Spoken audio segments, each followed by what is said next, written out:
او شعر دی چې د شړشم په تیلو غوړ پنجابی نه یم د شړشم په تیلو غوړ پنجابی نه یم د خیبر په خاورو خړ یمه پښتون یم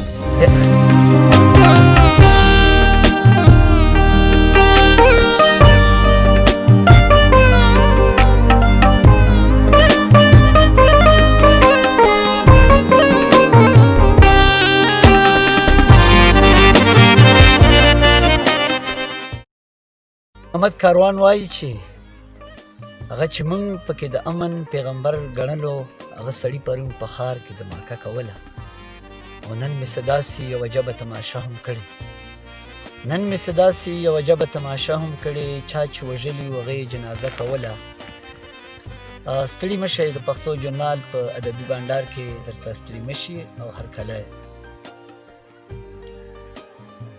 خیبر په سیمه کې د پښتو شاعران ډېر زیات دي خو د پښتو شاعران ټول د ګوتو په شمېر دي هغه د ګوتو په شمېر شاعرانو کې کبیر خان کبیر شینواري یو ځانګړی نوم پیدا کړی کبیر خان کبیر صاحب سره مو نن بانډار را جوړ کړی دی کبیر خان کبیر شینواري نه به شعرونه اورو هغه نه به د ژوند په اړه پوښتنې کړو او کبیر خان کبیر صاحب تاسو ته پښتو ژورنال ادبي بانډار کې ستړي مه شي هرکلی وایم ډېره مننه تاسو ته هم ستړي مه شي وایم ډېر لرې مو تشریف راوړی د پښتو خدمت لپاره کور ودان مننه او د پښتو خدمت به کوو په شریکه به کوو او کبیر خان کبیر صاحب که د پښتو ژورنال لیدونکو او اوریدونکو سره په څه شریکه وي یو څو غزلې به ورته وایم په مینه یې اورو یو غزل به وایم خو غزل نه مخکې یو دوه شعرونه مینهوال صاحب شعر دی چې تا ته که سپېره او که زبون یمه څومره بختور یم چې پښتون یمه واه ډېر ښه او بل شعر دی چې ستا د خصمانۍ ضرورت نه لرم بوټی یم د سروې تل زرغون یمه اوس به ملګرو ته یو غزل وایم نظمنامه غزل دی شعر دی چې که هر څو وایم چې وړ یمه پښتون یم د دنیا په سترګو پړ یمه پښتون یم او په ژوندون د هغو څه چې وي بې ننګه ننګیالی به یم که مړ یمه پښتون یم او شعر دی چې د شړشم په تیلو غوړ پنجابی نه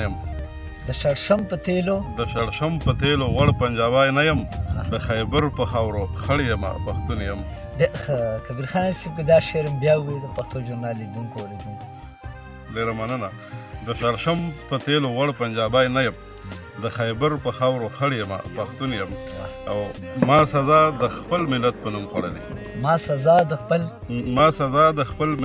خوړلې زه په سرو وینو ککړ یمه پښتون یم او خپلومه هغه خوی د زمري بیرته تېر ویستلی یو ګیدړ یمه پښتون یم او اخري شعر دی د اغیار عمداسې خوښ یمه کبیره چې خاکروب یې د انګړ یمه پښتون یم څومره ښه درد نه ډک کبیر خان صاحب خدای دې وکړه چې ستاسو شاعري همداسې روانه اوسي او دغه د حالاتو مطابق شاعري وکړئ نو څومره ښه چې حالاتو مطابق شاعري په اوسني وخت کې خو اکثره شاعران چې زه ګورم نو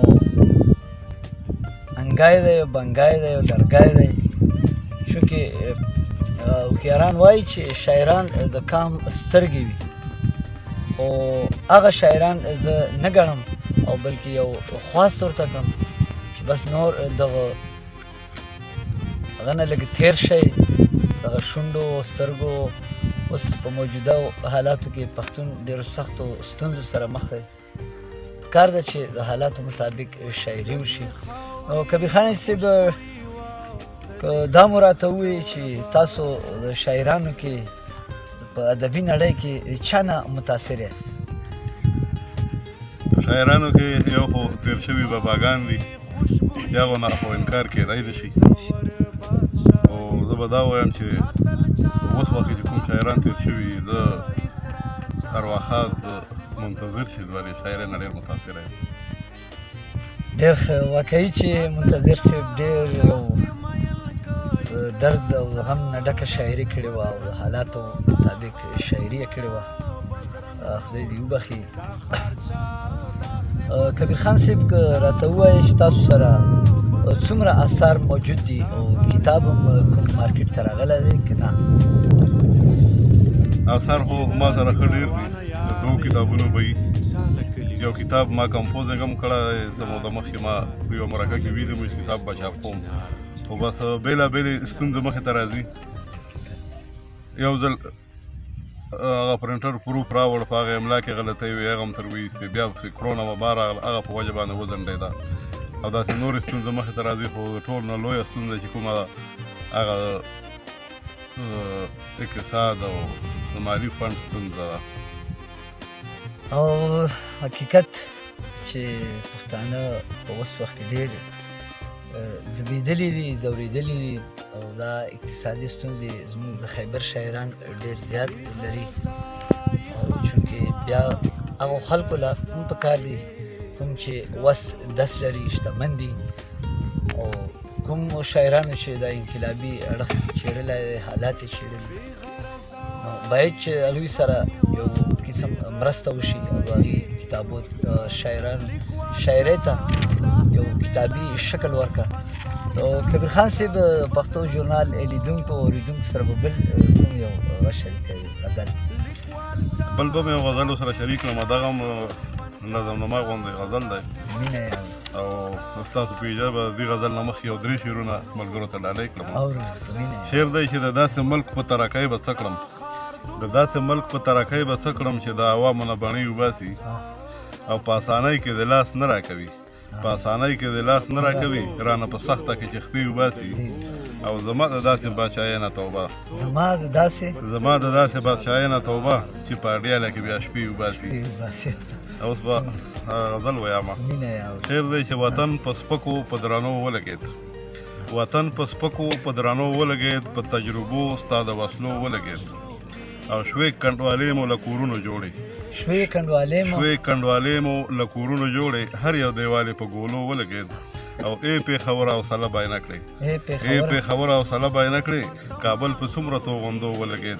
دا شعر بیا ویاړئ. مننه. ای پېښور حوصله باینه کړې، کابل په څومره توغندو ولګېد او وچې له تاو ځنې خبر هم نه شو، وچې له تاو ځنې خبر هم نه شو، عجیبه اورو په لمدو ولګېد او چیغې د امن وسنا اورمه، چیغې د امن وسنا اورمه، غږ د شپونکي هم ولګېد او ولګه دغسې په تا غیاره، ولګه په تا غیاره، څنګه چې اور په پښتنو ولګېد او پاتې حیران مو ابدالي نیکه دی، پاتې حیران مو ابدالي نیکه دی چې مې کوم تندر په لمسو ولګېد او چاوې پښتو او پښتانه اوس نشته، چاوې پښتو او پښتانه اوس نشته، بد مې دا ټکی په مغزو ولګېد او څه ناڅه بندې پر هرونو خولې شوې، څه ناڅه بندې پر هرونو خولې شوې، مالهم د امن په زخمو ولګېد او یو شعر دی چې تت راته ښکاري رنګارنګ ګلونه، تت راته ښکاري رنګارنګ ګلونه چې مې نظر په انانګو ولګېد او اخري شعر دی چې کبیره ته او ستا غزل به څه وي، مینهوال صاحب، کبیره ته او ستا غزل به څه وي خو غمزه کبیر صاحب پښتو ژورنال لیدونکو او اورېدونکو سره به بل کوم یو غزل شریکوي؟ غزل شاعرانو سره ډېر دي چې څومره ته یې وروبوځایم یو غزل به ورته ووایم، غزل نه مخکې به مې یو 2 شعرونه ووایم که نه. شعر دی چې ستا ترقي منم د سر په سترګو، ستا ترقي منم د سر په سترګو، که زما د بلو نه بانګۍ کوزه شوه او شعر دی چې ستا چې کړه بنده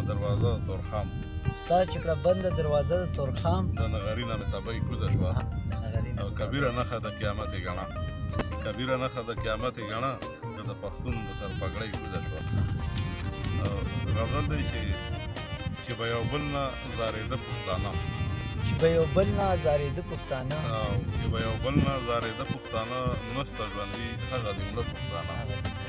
او مخکې یې خپلو کې لاسونه چپول، مخکې یې خپلو کې لاسونه چپول، اوس سره خوري ګوره په خوله پښتانه. او نه غم راځی له مې راځي د مړي، نه غم راځی له مې راځي د مړي، نه غم راځی له مې راځي د مړي، نه مې بلي په خپل واده پښتانه. او منافقت جامې یې واغوستلې، منافقت جامې یې واغوستلې، څه شول د مینې او د زړه پښتانه. او شعر دی چې څه به له ننګ او له غیرته ډکو، څه به له ننګ او له غیرته ډکو، تل به پیغور نه وېرېده پښتانه. او شمله په کول به یې د فت نښه وه، شمله په کول به یې د فت نښه وه، چېرته سرتور سر ګرځېده پښتانه. او زلفو کمڅۍ بابا ښکلا ګڼله، زلفو کمڅۍ بابا ښکلا ګڼله، خورې وربلې شوې خواره پښتانه. او کبیره خدای یې ګوندې بیا راویښ کړه، دا د غفلت په خدای دا وکړه چې زموږ او ستاسو د ارمانونه خدای پوره کړه. او د شوي پښتانه او دا بېغوره پښتانه یو وارې بیا راویښ شي. او کبیر خان کبیر صاحب پښتو ژورنال لیدونکو او اوریدونکو سره به یو رومانوي غزل هم یو ملګري په فرمایش کړه، نو ستاسو نه به یو غزل هم اورو. ډېره مننه. رومانوي غزل به هم ووایم، رومانوي غزل یې خو ډېرې دي، خو ملګري غواړي یو به ورته ووایم. ملګرو فرمایش رومانوي غزل نه مخکې به هم رومانوي او تشعرونه ووایم. بیا راته په سر کې سپرلي را یاده شوې ده، بیا راته په سر کې سپرلي را یاده شوې ده، څه به درته ووایم بیخي را یاده شوې ده. او قاصد یې نن کبیره د راتلو زیری راوړی، قاصد یې نن کبیره د راتلو زیری ځکه راته بیا آیت کرسي را یاده شوې ده. او غزل دی چې ستا د وربل مې چې کمڅۍ لیدلې، ستا د وربل مې چې کمڅۍ لیدلې، په خپله غاړه مې رسۍ لیدلې. او شعر دی چې ویني هر څوک هغه سپوږمۍ د اسمان، ویني هر څوک هغه سپوږمۍ د اسمان، خو ما په ځمکه کې سپوږمۍ لیدلې. او یار او رقیب دواړه راغله جوړه مې خپلته، بیا مې باران سره ګلۍ لیدلې. او بیا د ساقي منت والله که وکړم، والله که وکړم، چې ستا د لبو مې پیالۍ لیدلې. او ماتول زړونه یې په زور د نظر، ما سترګوره ازمرۍ لیدلې. او هر یو قدم یې زما په زړه کېښودو، چې مې په خیز لکه هوسۍ لیدلې. او شعر دی چې وینې مې سرې د زړه داغونو څاڅي، کله نه ما چې شین خالۍ لیدلې. او خلک هسې په کیسو ستړي شو، ما په رښتیاو ښاپېرۍ لیدلې. او کبیره هغه و اظهار د مینې، تا چې د یار کومه سلګۍ لیدلې. ډېر ښه. دا یو ملګرو فرمایش کړی و چې روماني غزل به م اورو کبیر خان کبیر صاحب نه. نو په اوسني وخت کې زه اکثر شاعرانو ته وایم چې لږ د حالات وڅېړئ. نو کبیر خان کبیر صاحب نه به کبیر صاحب په پښتو ژورنال لیدونکو اوریدونکو شاعرانو ته څه پیغام لري په اخر کې؟ پیغام لرم، خو پیغام نه مخکې ډېرو کلامونو غوښتنه رانه تا وکړه. پیغام نه مخکې یو څلور شعرونه زه په خپله خوښوم، په مینه یې اورو. مننه. شعر دی چې د اغیارو چاپلوسي کړو حق به څنګه راکړي، په ټیټو سترګو مو د حق ترېنه غوښتنه کړې. او وشي په پښتو زموږ نوی نسل، څنګه به پوه شي په پښتو زموږ نوی نسل، مونږ یې مکتب د پنجابیانو کې روزنه کړې. او شعر دی چې خوري به چاڼ کړي وړه په خپله واکداران زمونږه، په مونږ څکولي خرڅوي، مونږ یې مننه کړې. او یو اخري بل شعر دی چې خېټه او جیب چې دواړه ډک کړي نو بیا لاس اوچت کړه. خېټه او جیب چې دواړه ډک کړي نو بیا لاس اوچت کړه. په داسې خلکو موږ د خپل مړي بښنه کړې.